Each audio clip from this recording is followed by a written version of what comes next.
After learning control and coordination in animals, the nervous and the hormonal control, I'm sure you might have developed admiration for the creator. Life is indeed a gift of nature. But children, do plants also respond to stimuli? Do they also have control and coordination systems? So today our topic is control and coordination in plants.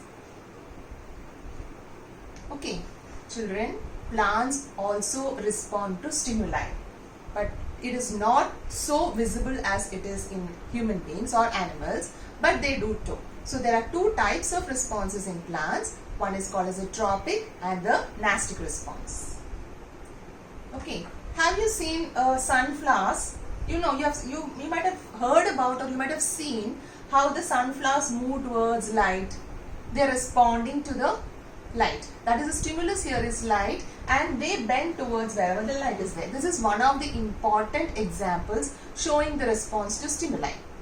So we are coming to the main topic, that is the plant responses. They are of two kinds: tropic movement and nastic movement.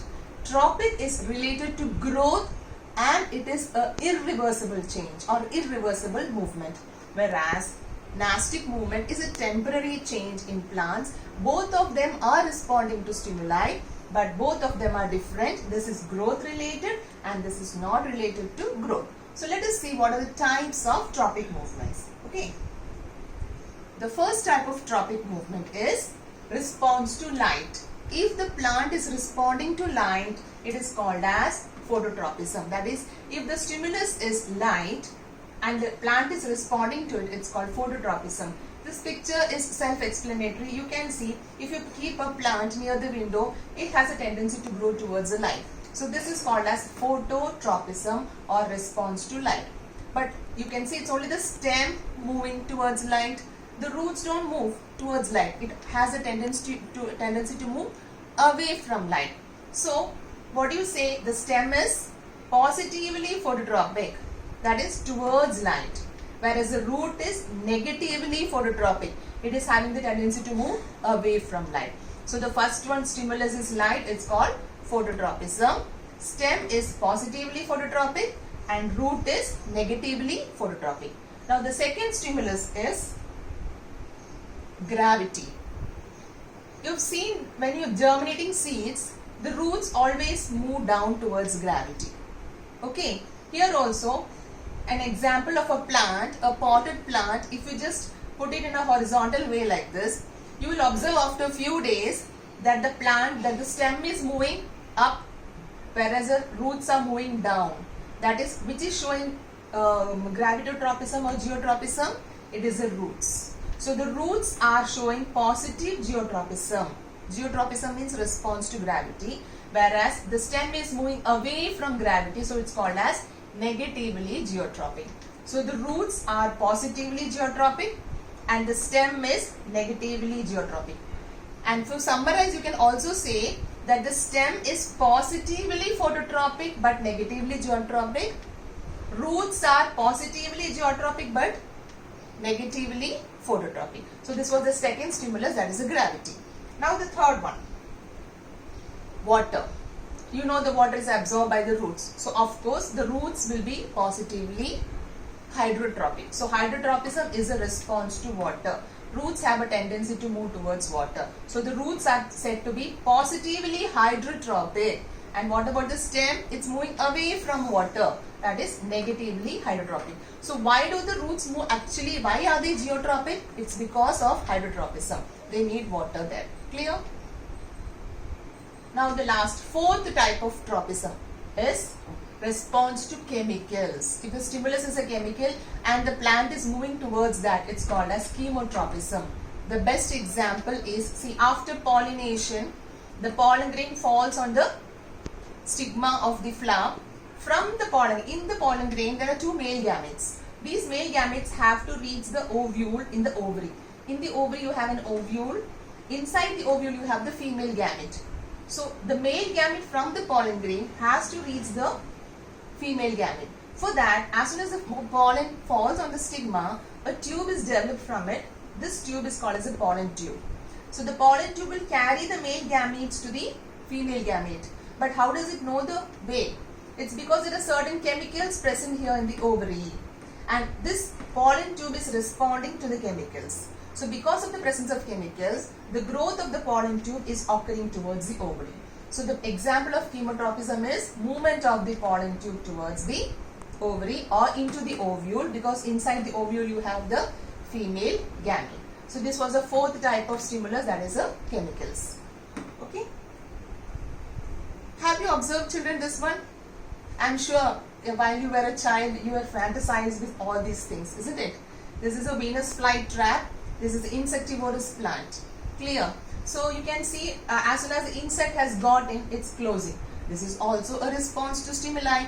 The stimuli was the insect and the response it is closing. But is it related to growth? No, it's not related to growth.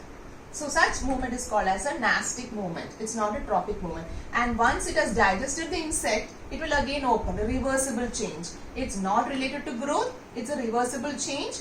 And why did it take place? Because there was a difference in turgor pressure in the cells. The water in the cells, they reduce and increase the turgor pressure, resulting in this type of movement. This also you might have seen, isn't it? I know this was one of your favorite games when you were a child. When you touch the touch me not plant, the mimosa plant, they all fold their leaves. Does it remain like that for a long time? No. After a few minutes, it will slowly open again. So as you touch, that was a stimulus. And what is the response? Closing of the leaves. So this is not related to growth.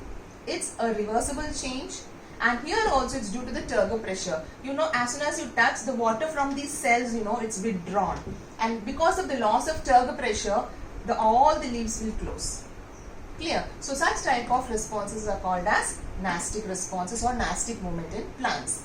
Third example is the stomata. You know, we have already learned in plant nutrition how do the stomata, the spores which are the lower epidermis, how do they open and close? It's because these guard cells, you know, surrounding the stomata, when the water enters into the guard cells, they will expand because of the turgor pressure, and when the water moves out of them, it will close. So it is also not related to growth. It's a reversible change and it is due to turgor pressure. So the nastic movement, remember the three main points. It is not related to growth. It is a reversible change and it is due to the difference in the turgor pressure. Clear? So to summarize the differences between tropic movement and the nastic movement, if you are asked the differences, see children, in your textbook they have not mentioned these names, tropic movement and nastic movement in the NCERT. They have just mentioned it as growth related movement and the movement which is not related to growth. Clear? So the name is actually tropic and nastic movement. Tropic movements are directional. We saw how the stem is moving towards light. It is related to growth. It is irreversible. Once the growth happens, now how does the growth happen? It's because of the cell division. It is irreversible. And then it is due to the cell division. What about nastic movements? It is not having any particular direction, non-directional. It is not related to growth. It's a reversible change and it is due to the difference in turgor pressure. So remember these 4 points and the examples of the tropic movements: phototropism, geotropism, hydrotropism and chemotropism. Okay. Now there are some activities related to these activities. See, whatever we have learned, it was based on the evidences from the activity. So how do you prove all this? So the first activity for you is to show phototropism and geotropism in plants. You have to design an activity to show that the plants are, stem is positively phototropic and the root is negatively phototropic but positively geotropic. So you take a potted plant, the stem is growing upward and the roots are down. But then afterwards what you do is just slant the pot. Slant it in the pot, and after few days you observe the stem will be growing towards up by positive phototropism or negative geotropism. And you can see the roots are bending down by positive geotropism or positive hydrotropism, or it's also called negatively phototropic. Clear? So this activity can be explained in just 3 sentences. Take a potted plant, keep it in a slanting position and observe it after some days. Second point, this you can see the stem growing upwards, showing that it is positively phototropic or negatively geotropic. And third point, you can see the roots are moving down, showing that it is positively geotropic and negatively phototropic. So those 3 points will explain this activity. Along with the diagram, you get 3 marks. Clear? This is just a picture to show. You can see how the roots are down, showing the positive geotropism, and the stem positive phototropism. Okay. Second activity, to show hydrotropism in plants. If they are asking you, design an activity to show hydrotropism in plants. This was asked in 1 or 2 board exams also. So what they have in the textbook, what is given is, you have taken a trough. It can be a transparent one, a glass trough, and you are keeping a germinating seed in it. Germinating seed, and this sand is dry. That is, the seed is not getting water for germination. Okay. And just a little distance away, you keep a porous pot with water. So why you need a porous pot? So that the water will just little bit ooze out of it here in the surrounding. So after few days, what you observe is, the seedling has started growing. You can see the root here, the root or the radical has grown into a root. It is moving towards this porous pot. It's not moving down like this. So you can understand one more thing. It is preferring hydrotropism over geotropism. It is a survival. It's a matter of survival. So it's not going down like this. It is going like this in order to get water. And because of this porous nature, there is water in the sand has become wet on this place. Whereas here it is dry. So the roots tend to move this side. So this activity shows hydrotropism in roots. This also can be given. Instead of a germinating seed, you can show it in the form of a plant. And you can see the roots of the plant moving towards the water, because this area is completely dry. So 2 activities will be there for your syllabus. Now coming to the hormones. We have learned the nervous system and hormonal system in the plants, in the animals, isn't it? And in the nervous system, we saw how the impulses are traveling in the form of electrical and chemical signals. But what about in plants? Dude, they don't have a nervous system. They don't have any organ system like that to carry the messages. But you know, they also transmit impulses in the form of electrical and chemical signals. But that is from one cell to another.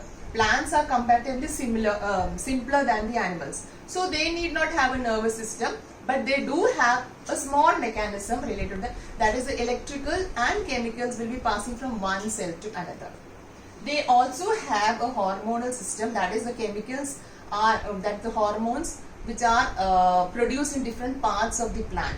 So the hormones of the plants are named as phytohormones. They are not so many as we find in animals, and their function is not so complicated as we have in animals. But they do have few hormones. But for your syllabus, you have to learn only 4 of them. Okay. So what are these phytohormones? They are called the plant hormones, are called phytohormones. There are actually plant growth promoters. Some hormones will help in the growth of the plant, whereas there are some hormones which will inhibit. So which are the growth promoters?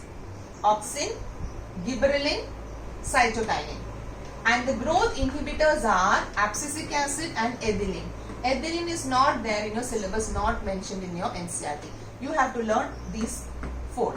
The first 3, auxins, gibberellins and cytokinins are growth promoters. Abscisic acid is a growth inhibitor. Okay. What are the functions? There are many more functions. Many functions are there if you go into the detail of it. But we will stick to the syllabus of your 10th standard.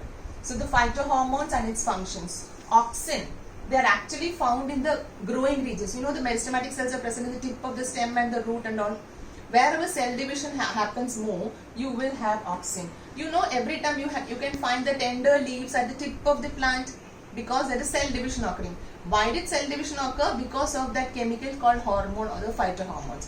So the presence of auxin helps in cell division.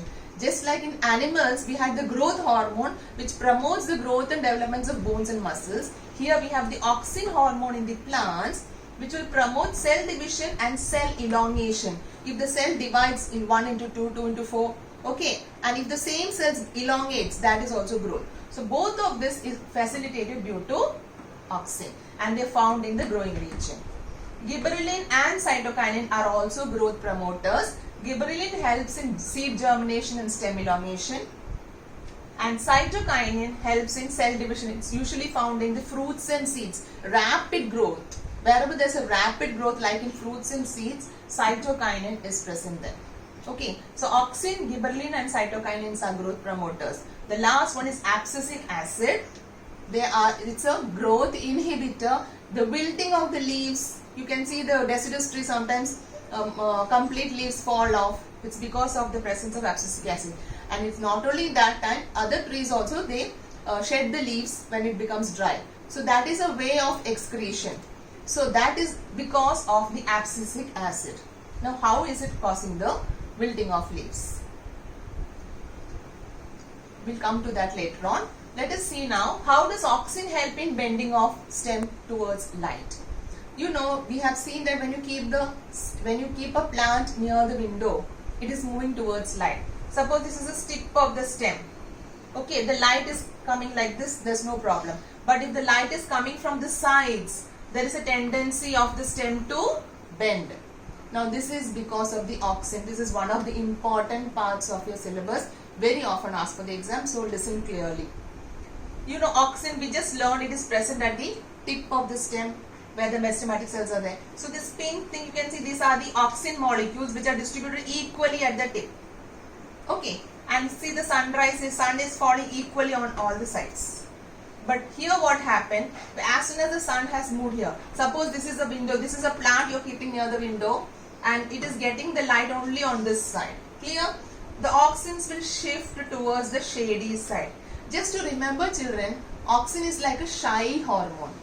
उसको light पसंद नहीं है, वो छुप जाता है, वो shady reason में चला जाता है. So this auxin is moving towards a shady region. It's a shy hormone. Please don't write in that exam, just for you to remember.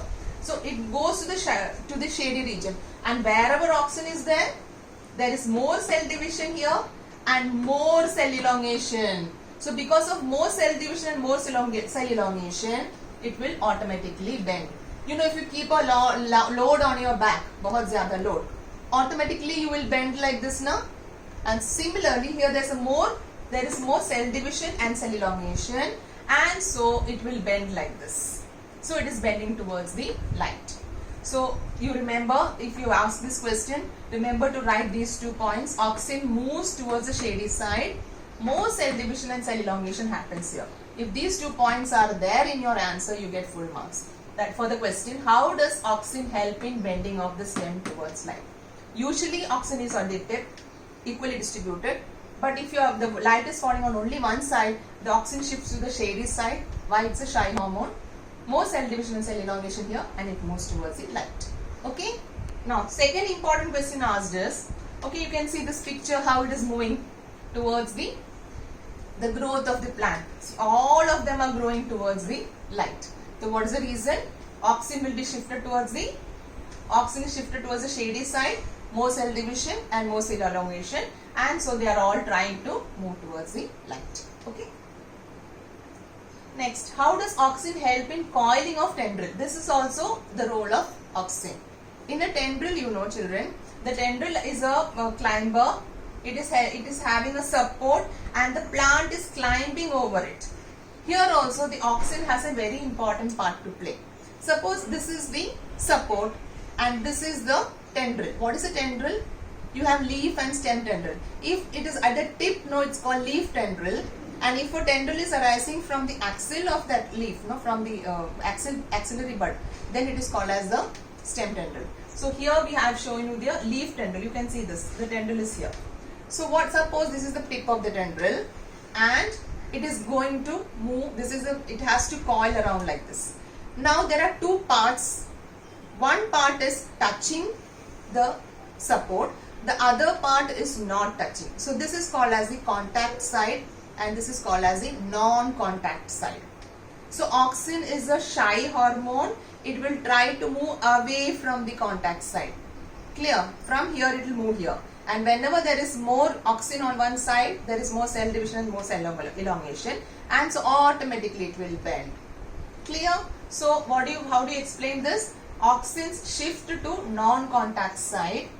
More cell division and cell elongation occurs on this side. Understood? This is the tendril. This is the support. Wherever its contact is there, that contact side, auxin will shift to the non-contact side. So more cell division and cell elongation, and automatically it will bend, and that is how it will coil around the support. Okay.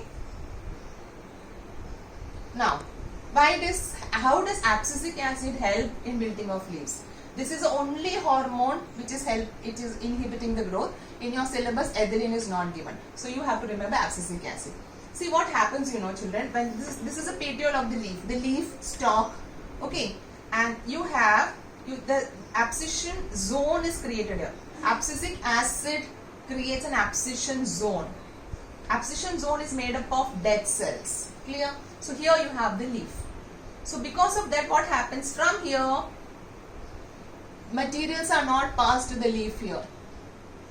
Water will not reach, minerals will not reach. So what will happen to the leaf? It cannot photosynthesize. So slowly the leaf will start becoming yellow in color because it's not getting water to photosynthesize. No glucose, phloem is also blocked, xylem is also blocked.